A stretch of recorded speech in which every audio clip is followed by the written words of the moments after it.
দিল্লির লালকেল্লা সর্বদা high alert zone.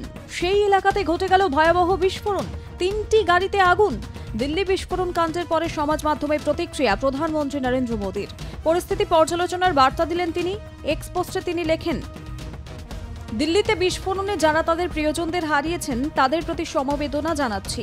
আহতরা দ্রুত সুস্থ হয়ে উঠুন। ক্ষতিগ্রস্তদের পাশে সরকার রয়েছে।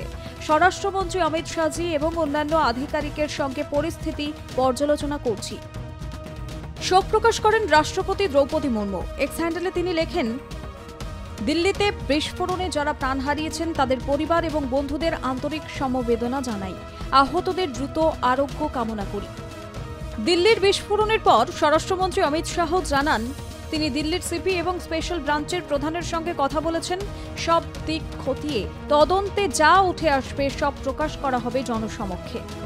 ब्लास्ट के कारण आसपास की कुछ गाड़ियां और कुछ मार्ग पर जा रहे लोग भी इंजर्ड होने के समाचार हैं। प्राथमिक सूचना जो मिली है उसमें कुछ लोग हताहत भी हुए हैं।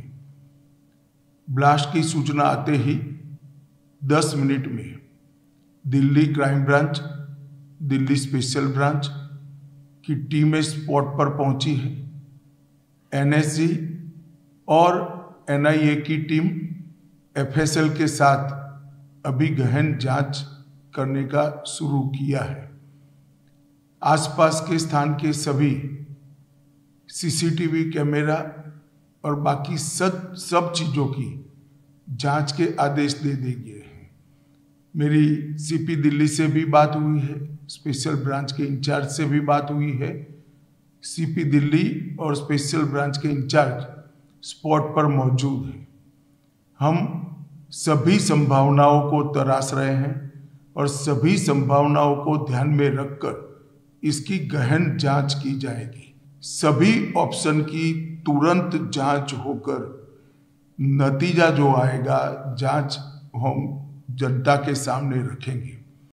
লোকসভার বিরোধী দলনেতা তথা কংগ্রেস সাংসদ রাহুল গান্ধী সমাজ মাধ্যমে পোস্ট করে লেখেন, দিল্লির লালকেল্লা মেট্রো স্টেশনের কাছে গাড়ি বোমা বিস্ফোরণের খবরটি দুঃখজনক এবং উদ্বেগজনক। এই মর্মান্তিক ঘটনায় বহু নিরীহ মানুষের প্রাণহানি অত্যন্ত বেদনাদায়ক। এই মর্মান্তিক সময়ে যারা তাদের প্রিয়জনদের হারিয়েছেন, আমি সেই শোকাহত পরিবারগুলির পাশে রয়েছি এবং আমার গভীর সমবেদনা জানাচ্ছি। আমি আশা করি আহতরা দ্রুত সুস্থ হয়ে উঠবেন। দিল্লির বিস্ফোরণের ঘটনায় শোক প্রকাশ করেন বাংলার মুখ্যমন্ত্রী মমতা বন্দ্যোপাধ্যায়ও। এক্স পোস্টে তিনি লেখেন, নয়াদিল্লিতে ভয়াবহ বিস্ফোরণের খবরে তিনি মর্মাহত। এই ভয়াবহ বিস্ফোরণে নিহতদের পরিবারের প্রতি আন্তরিক সমবেদনা জানান তিনি। আহতদের দ্রুত সুস্থ হয়ে ওঠার কামনা করেন তিনি। দিল্লির প্রাক্তন মুখ্যমন্ত্রী তথা আম আদমি পার্টির প্রধান অরবিন্দ কেজরিওয়ালও পাঠিয়েছেন শোক বার্তা। অমিত শাহ দিল্লি পুলিশের কমিশনার এবং ইন্টেলিজেন্স ব্যুরোর ডিরেক্টরের সঙ্গে কথা বলেন এবং এনআইএ, এনএসজি, এফএসএল ও দিল্লি পুলিশকে নিয়ে একটি সমন্বিত বহু সংস্থার তদন্তের নির্দেশ দেন। সমস্ত সংস্থাকে বিস্ফোরণের প্রকৃতি এবং কারণ নিয়ে একটি বিস্তারিত তদন্ত করতে এবং যত তাড়াতাড়ি সম্ভব একটি রিপোর্ট জমা দেওয়ার নির্দেশ দেওয়া হয়েছে।